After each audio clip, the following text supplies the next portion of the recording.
gözün arasında seni yine seçerim. Geçmiş gül tek sovrulsa yine sana dönerim. Sabah yeniden doğsa yine seni seçerim. Sönse bütün çıraqlar, gece bitmese bile seni kalbim tapacak, izler silinse bile. Ben sevsem eğer, Severem, bəs küssem eğer, gözlerem, gözyaşı töksem, silerem, bəs uzaq düşsem, gözlerem, səsləsəm eğer, gelerem, büdrəsəm eğer, tutaram, bəs itib töksəm, taparam, bəs çıxıb getsəm, yanaram, izinden yolarım.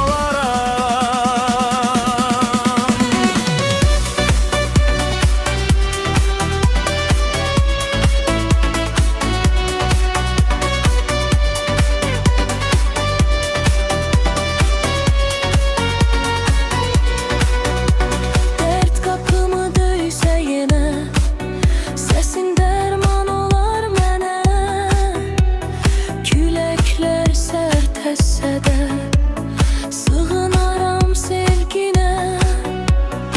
Ömür bizi sınasa, zaman değişse bile, sen yanımda oldukça her bir derdi yenerem. Sönsə bütün çıraqlar, Gece bitmese bile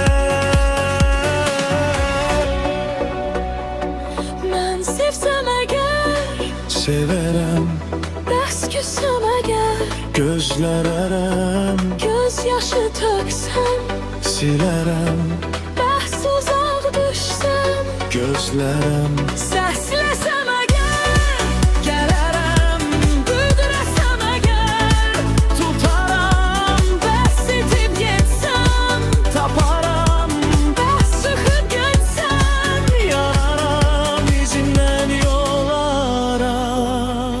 izinə addımlaram. Yine seni taparım.